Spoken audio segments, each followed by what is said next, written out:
नमस्कार, मैं Usha Thakur ample group से आप सबका स्वागत करती हूँ। आज जो मैं बात करने वाली हूँ माँ और माँ जो बच्चे का परवरिश करती है उस पे मैं बात करूँगी कि माँ क्या है और वो कैसे अपने बच्चे को परवरिश करती है और उनके लिए क्या त्याग करती है और क्या अपने जीवन में कंसीव करती है, मैं उस पे बात करूँगी।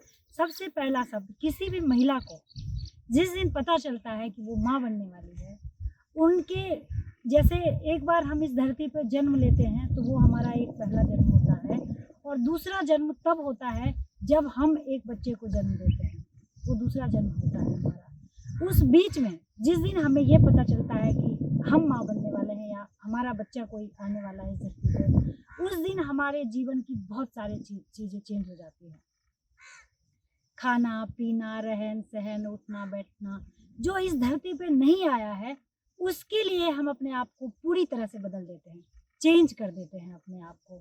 हमारा कुछ भी नहीं होता, हमें क्या पसंद है हम भूल जाते हैं, हमें कैसे सोना है वो हम भूल जाते हैं, हमें कैसे रहना है वो हम भूल जाते हैं, हमारा क्या टेस्ट कर है, हमें क्या अच्छा लग रहा था अब तक खाना, वो सब भूल जाते हैं हम। ये तो हो गई तब की बात जब हम एक बच्चे को कंसीव करते हैं और उसकी परवरिश हम अपने अंदर करते हैं, क्योंकि वो भी बहुत बड़ा परवरिश है और उसका प्रभाव बच्चे के पूरे जीवन पे पड़ता है। जो हम 0 से लेकर 9 मंथ तक अपने बच्चे को अपने अंदर रख के पालन पोषण करते हैं, परवरिश करते हैं, वो उस बच्चे की पूरे जीवन पे डिपेंड करता है कि उसका जीवन पूरा तैयार करता है। वो नींव होता है, बीज होता है जिस उस बच्चे के जीवन की। उसके बाद ये तो चलिए हम उसके लिए अपने आप को इतना बदलते हैं, क्योंकि ये कहीं न कहीं हम चाह करके या बिना चाहते हुए भी कई बार कुछ मदर ऐसी होती है जिनको बच्चे तो चाहिए लेकिन बदलना नहीं चाहते अपने आप को, वो मजबूरी बस बदलते हैं लेकिन उसके बाद जब बच्चे इस धरती पे आते हैं उसके बाद की चीज़ें जो हमारी रिस्पॉन्सिबिलिटी और बढ़ जाती है। अब तक तो हमने अपने आप को बदला जिस लिए हमारे बच्चे की जीवन सुरक्षित रही हमारे अंदर। अब हम अपने आप को भी बदलना है और उस बच्चे को भी उन सारे माहौल से दूर रखना है जो उसके आसपास हमेशा घटित होता है, उससे भी दूर रखना है। चैलेंजेस तब आते हैं और मैं सभी मदर से, जो हमारे भारतीय माताएं हैं, विदेशों में क्या होता है मुझे बहुत ज़्यादा जानकारी नहीं और उस पर मुझे जाना भी नहीं है कि वो किस तरह से पालन पोषण करते हैं, लेकिन जो हमारे भारतीय माताएं हैं वो बहुत अवेयर होते हैं अपने बच्चों के प्रति। लेकिन कुछ चीज़ें आज भी हैं जो वो पुराने ख़यालात के हिसाब से चलते हैं।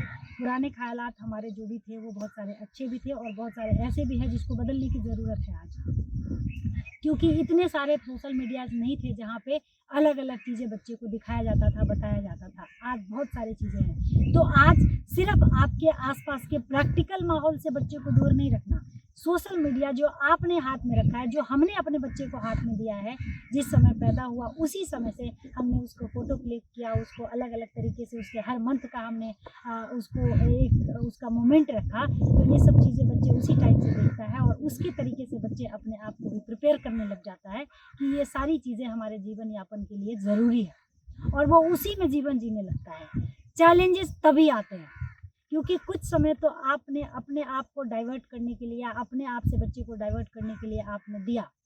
अब बच्चा उसी के साथ जीना सीख रहा है, तो कहीं न कहीं आपको ये लगता है कि जिस बच्चे के लिए मैंने ये समय लगाया वो बच्चा अब मोबाइल में अपना टाइम दे रहा है, मेरे साथ समय नहीं दे रहा है। इन चीज़ों को ध्यान रखिए कि आपको आपके बच्चे को कोई भी चीज़ कब देना है, क्योंकि अब सिर्फ़ आपको अपने आप को बदलने की ज़रूरत नहीं है, अब आपका अटेंशन, अवेयरनेस बहुत ज़्यादा बढ़ाने की ज़रूरत है। क्योंकि आपके फिजिकल स्वास्थ्य की ज़रूरत नहीं है, अब आपके मेंटल स्वास्थ्य की भी ज़रूरत बहुत ज़्यादा बढ़ जाती है और आपका मेंटल स्वास्थ्य कितना अच्छा है, कितना स्ट्रॉन्ग है, तभी आप अपने बच्चे को बहुत अच्छा परवरिश दे सकते हैं। इसलिए आप सबसे पहले अपने आप को स्वस्थ रखें, अपने आप को फिजिकल मेंटल बैलेंस करें, क्योंकि कई बार ऐसा होता है कि बच्चे की अच्छी बातें आपको बहुत समय तक ऐसा मैं आपको एक्सपीरियंस बता रही हूँ कि आप मेरी बातों को मत समझिए, आप एक्सपीरियंस करिएगा उस टाइम में जब आपको ये चीज़ें, जब आपको समय मिलता है इस तरह के एक्सपीरियंस कीजिए आप, कि कभी-कभी ऐसा होता है कि बच्चे की बहुत बड़ी-बड़ी गलतियाँ भी हम माफ़ कर देते हैं और हँसते-हँसते उस चीज़ को टाल देते हैं कि बच्चा ही तो है। लेकिन कभी-कभी ऐसा होता है कि उसकी छोटी-छोटी गलतियों को भी हम टॉलरेट नहीं कर पाते हैं, बर्दाश्त नहीं कर पाते हैं, उस पे उसको थप्पड़ मार देते हैं, उसको डाँट देते हैं, चिल्ला देते हैं, उससे दूरी बनाने की कोशिश करते हैं। ये चीज़ें कब होता है? ये चीज़ें तब होता है जब हमारा मेंटल कंडीशन ठीक नहीं होता या फिजिकल कंडीशन ठीक नहीं होता, तब होता है। तो जितना आपने अपने बच्चे को अपने अंदर रख कर के उसको पालन-पोषण सही दिया है, उससे ज़्यादा अब आपको अपने आप को अभी भी पालन-पोषण देने की ज़रूरत है खुद को पहले। क्योंकि खुद को बैलेंस करेंगे तब अपने बच्चे को बैलेंस कर पाएँगे। इसमें एक चीज़ जो मुझे समझ में आता है वो बहुत इम्पोर्टेंट चीज़ें ये हैं कि पति-पत्नी के बीच के रिश्ते, उनका संबंध कैसा है, ये भी बच्चे पे बहुत बड़ा प्रभाव डालता है। ये मैंने अपने आस-पास बहुत गौर से देखा है, बड़े नज़दीक से देखा है कि ये प्रभाव बहुत बच्चों पे छोड़ता है, अच्छा भी और बुरा भी। तो इन चीज़ों का भी ख़्याल रखें कि आप अपने बच्चे को अच्छा परवरिश देना चाहते हैं, तो आपके पति-पत्नी के रिलेशन बहुत अच्छे होने चाहिए। अगर आप सिंगल मदर हैं, अगर किसी परिस्थिति के कारण आप सिंगल हैं, फिर तो डिपेंड करता है कि आप कैसे रख रहे हैं। लेकिन अगर आप पति-पत्नी साथ में मिलकर के अपने बच्चे को परवरिश करते हैं, तो पहले आप अपने फिजिकल, मेंटल स्वास्थ्य का ध्यान रखें। अपने घर की, बाहर की जो चीज़ें हैं, उसको बैलेंस करें, क्योंकि जैसे ही वो मेंटल कंडीशन पे आता है, इफ़ेक्ट करता है, तो हमारी वो चीज़ें हमारे बच्चे पे निकलता है, जिसको हम बर्दाश्त नहीं कर पाते हैं और हमारे बच्चे के लिए वो गलत होता है। पहले पेरेंट्स एक चीज़ सोच लेते थे कि हम उनके बच्चे को क्या बनना है, वो अब अपने बच्चे को एक इन्फॉर्मेशन देते थे कि बेटा इंजीनियर बनना है या डॉक्टर बनना है, और बच्चा वही सुनता था और वही करता था। उसका और कोई गोल नहीं होता था। अगर छोटा-सा नॉर्मल लैंग्वेज में कहूँ, नॉर्मल भाषा बात करूँ, एक गाँव की और देहात की भाषा अगर करूँ, तो वहाँ पे ये कहा जाता है कि जो पहले, अब तो मशीन्स आ गए हैं बहुत सारे जिससे ऑयल निकाला जाता है, लेकिन पहले वो एक बैल से निकाला जाता था, तो उसको पट्टी बाँध दी जाती थी, दोनों तरफ से। वो सिर्फ़ उतना ही देखता था जितना उसको चक्कर काटना है, उसके आगे-पीछे उसको कुछ दिखाई नहीं देता था। सेम चीज़ था एक बच्चे के ऊपर कि उनके माँ-बाप का प्रभाव या उनके जो भी ग्रैंड पेरेंट्स होते थे, दादा-दादी होते थे, उनका प्रभाव इतना होता था बच्चों पे कि वो जो चीज़ अपने बच्चे को एक बार टारगेट दे देते थे, बच्चा वो अचीव कर जाता था। अब वो चीज़ें नहीं है। आप जो चीज़ कहेंगे उससे 10 चीज़ें बच्चा पहले ही सोशल मीडिया से निकाल के रखा हुआ है, और वो कई तरह की प्लानिंग करके बैठा हुआ है कि उसको क्या करना है। हालाँकि कई बार ये चीज़ें 100% एक्यूरेट भी होता है, और कई बार बच्चे को बहुत ज़्यादा कन्फ्यूज़ कर देता है, जो वो कुछ भी नहीं कर पाता। उसके लिए भी हमारे पास समाधान है, और हम आपको वो समाधान भी देते हैं।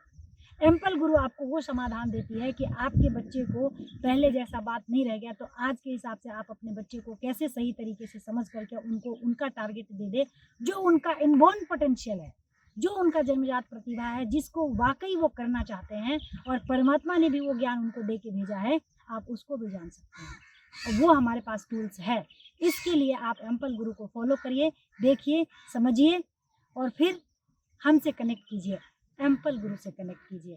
आपके हर एक सवाल का जवाब एम्पल गुरु के पास है, आपके हर एक परेशानी का हल एम्पल गुरु के पास है। आप जुड़िए तो सही, फिर आपको पता चलेगा आपके सारे परेशानी का हल कैसे मिलता है। यूँ चुटकियों में। नमस्कार।